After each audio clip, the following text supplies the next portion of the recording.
ये जो बात चल रही है, मुज़ाकरात के दावे किए जा रहे हैं, पार्टी के बहैसियत एक देरीना कारकुन, एक नजरियाती वर्कर, आप ये एस्टैब्लिशमेंट के साथ मुज़ाकरात वाली बात को किस तरह से देखते हैं?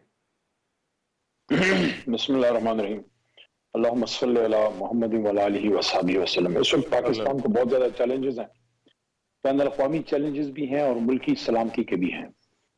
ऐसी सूरत हाल में चीज़ों को नॉर्मलाइज करने की ज़रूरत है, कौमी यकजहती की ज़रूरत है। इस वक्त दहशतगर्दी जिस तरह आपने देखा पिछले 1.5-2 महीने में अरूज की तरफ जा रही है और बलूचिस्तान में मामला खराब हो रहे हैं, खैबर पख्तूनख्वा में चीज़ें हो रही हैं, तो इन चीज़ों को अगर आप देखें, सिंध में पानी का मसला उठ रहा है, उसको भी एड्रेस करने की ज़रूरत है। ये सारी चीज़ें ऐसी हैं जिसमें नेशनल यूनिटी की ज़रूरत है और नेशनल यूनिटी तब तक नहीं हो सकती जब तक बड़ी जमातें मेज पे ना बैठें। अब बड़ी जमातें कौन सी हैं? सबसे बड़ी जमात तहरीक इंसाफ है, उसके बाद मुस्लिम लीग नून है, फिर पीपल्स पार्टी है, फिर मौलाना साहब की जमात है, MQM है, जमात इस्लामी है, ANP है और कुछ और जमात।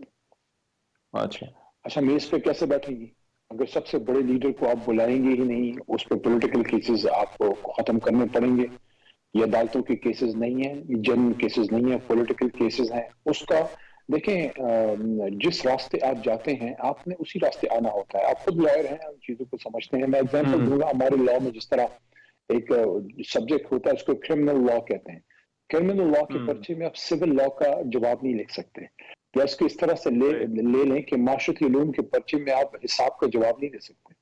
तो इसी तरह ये जो केसेस हैं, अगर तो जेन्युइन केसेस होते तो हम उनको अदालतों में लड़ते, हमने लड़े भी हैं। सबसे बड़ा केस साइफर का था, उसमें रिलीफ मिल गया, तोशाखाना जीत गए और उसके साथ इद्दत केस जीत गए। लेकिन बेशुमार केसेस हैं, वो तो खत्म होने में अगर रूटीन में जाएंगे तो 100 साल लगेंगे। तो पॉलिटिकल केसेस हैं, पॉलिटिकली उसका हल है, और वो हल अब कैसे होगा, उसमें गुफ्तगू होनी है। अब किस किस से होनी है? यस, बड़ी स्टेक होल्डर एस्टैब्लिशमेंट है, बात बिल्कुल होनी चाहिए, मामला सेटल होने चाहिए, क्योंकि नुकसान सिर्फ हमारा नहीं है। मैं समझता हूँ आज की सबसे बड़ी लूजर इस पूरे पिछले 3 साल की अगर कोई है, नून लीग से भी ज्यादा, वो एस्टैब्लिशमेंट है। कौम और उनके बीच में फासले कौन खत्म कर सकता है? खान साहब खत्म कर सकते हैं। इसलिए लेकिन ऐसी देखिए ऐसी किसी भी बातचीत की अगर कोई राह निकलती है कि खान साहब की रिहाई हो जाए, तो फिर तो तासुर यही जाएगा कि देखिए खान साहब ने डील कर ली, डील करके वो बाहर आ गए। इस बात से तो मैंने भी उनको मना किया था, और मेरे मना की जरूरत ही नहीं, वो खुद ही डील नहीं करते। वो डील वाले आदमी होते तो 6 दिनों से आपको या मुझे किसी पागल को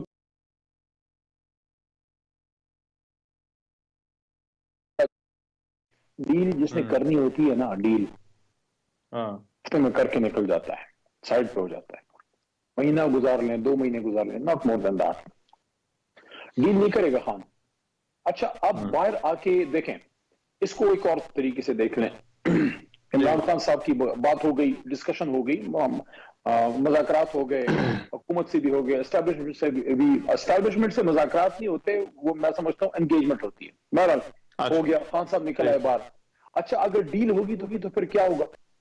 क्या अगर खुदा न खास्ता माज़अल्लाह खान साहब अपने एक उसूली मौक़िफ़ से एक से पीछे हटते हैं कि एस्टैब्लिशमेंट का सियासत में रोल नहीं होना चाहिए, अगर खुदा न खास्ता वो साथ बैठ के उनके ताउन से हुकूमत में आने की कोशिश करते हैं, माजी में होता रहा है, लोग करते रहे, तो इसका मतलब है कि डील है। अगर इमरान खान साहब की जो सिविल सुप्रीमेसी का कॉन्सेप्ट है वो उस पर बात नहीं करते, इसका मतलब है डील है, खुदा न खास्ता। अगर इमरान खान साहब आप आजाद अदलिया की बात करना छोड़े और कहें कि नहीं 26वीं आईनी तरमीम, चलो यार बस ठीक है, चलाओ आगे, इसका मतलब है डील है। लेकिन अगर इमरान खान साहब बाहर आते हैं, वो कहते हैं कि अदलिया आजाद होनी चाहिए, उसी तरह कहते हैं। अगर इमरान खान साहब बाहर आते हैं, वो कहते हैं कि भाई हिसाब किताब होना चाहिए, मैंडेट का होना चाहिए, और भाई ये जो 9 मई को हुआ है उसकी शफाफ तहकीकात होनी चाहिए, जो भी जेल में बात कर रहे हैं।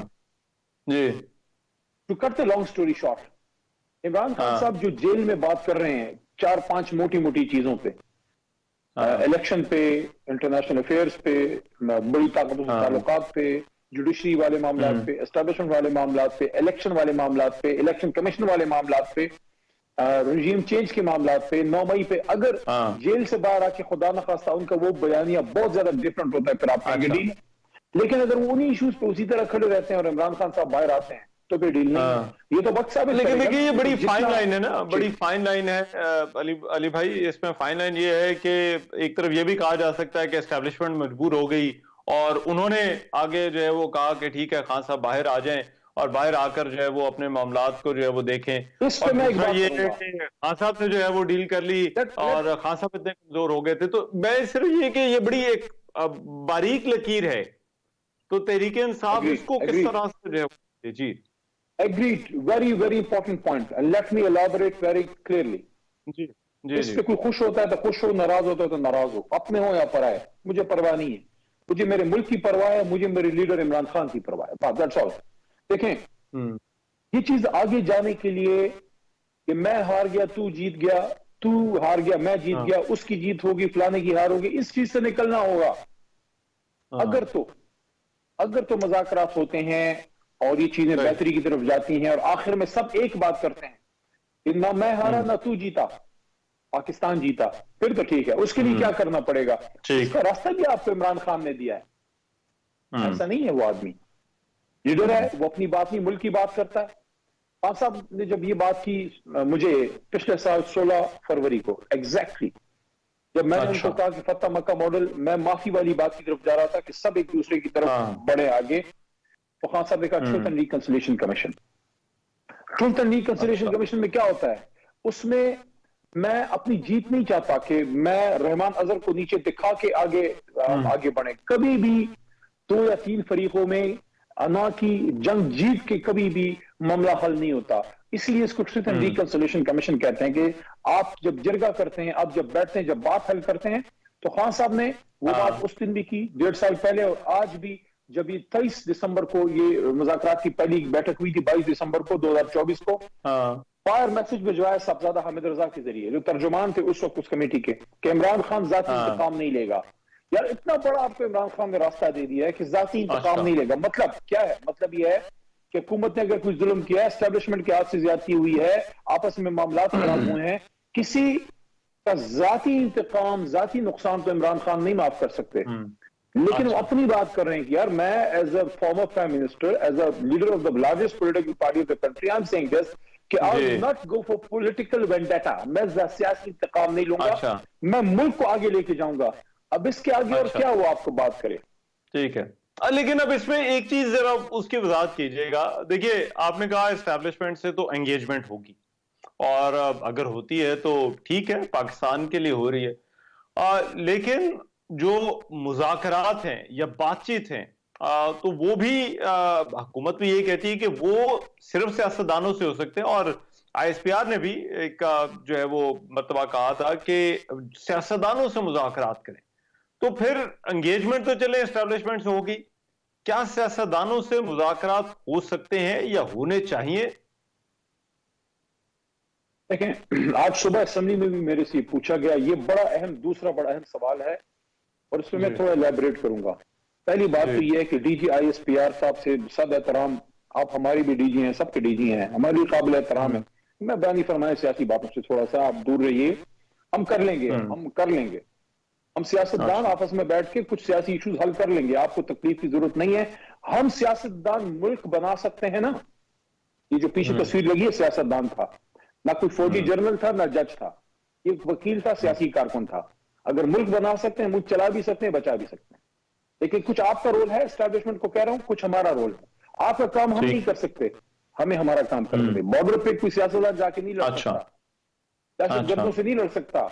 इंटर सर्विसेज का जो काम है वो कोई कैबिनेट डिवीजन का कोई वो नहीं कर सकता सेक्रेटरी, या जो आपकी MI का काम है वो आपको कोई नहीं कर सकता, पॉलिटिकल पार्टी का सेक्रेटरी जनरल। तो सब लोगों, अल्लाह ने ये खूबसूरत निजाम बनाया है, दुनिया का निजाम भी ऐसे चलता है, रियासतों का निजाम भी ऐसे ही चलता है। देखें, you work as a team, you don't overpower each other. मैं अगर इवन इन पॉलिटिकल गवर्नमेंट, अगर एक इंटीरियर मिनिस्टर सब पे चढ़ रहा है, sorry to use this word, कि सब उधर जा रहे हो, तुम ये कर फलान, ओ नहीं यार, आप इंटीरियर मिनिस्टर हो, please do mind your business, let me run my parliamentary affairs. ठीक है ना जी। तो इसको अगर इस तरफ लेके आते हैं, yes political leaders should sit together. लेकिन इस पे एक और बात जो आज सुबह पार्लियामेंट सामने मैंने की, वो ये थी कि देखिए सियासतदानों की बात करते हैं, फॉर्म 47 की हुकूमत के पास कितना अख्तियार है आपको भी पता, नहीं पता।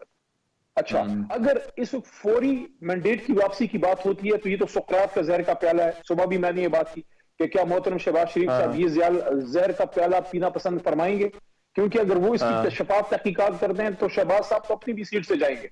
लेकिन अब इसको लार्जर पर्सपेक्टिव में देखते हैं। फौरी अगर हुकूमत बचानी है इन्होंने या हुकूमत चलानी है, फिर तो इनको नहीं बैठना चाहिए हमारे साथ।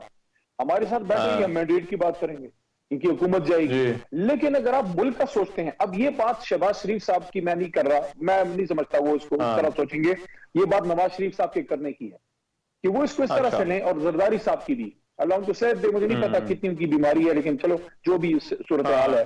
देखें, भुट्टो फांसी चल गए, बेनजीर शहीद हो गई, मियां साहब बहुत कड़ी लगी, मुल्क बदर हुए, खान साहब को गोलियां लगी, जेल में पड़े, ठीक हो गया। अगर तो मियां साहब ये समझते हैं, नवाज शरीफ साहब, अगर पता वो टीवी देखते हैं, कोई इनको बताता भी है किस दुनिया में आओ, लेकिन अगर उनको मेरी बात पहुंचती है तो मियां साहब, अगर आपको हथकड़ी लगना गलत था, शरफ ने जो लगाई, और आपको मुल्क बदर करना गलत था, तो बसद एहतराम जनाब इमरान खान साहब भी साबिक वजीर आजम थे, खान साहब को भी गोलियां लगना गलत था और उनको भी कॉलर से पकड़ के हाई कोर्ट के हाथे से खींचना गलत था।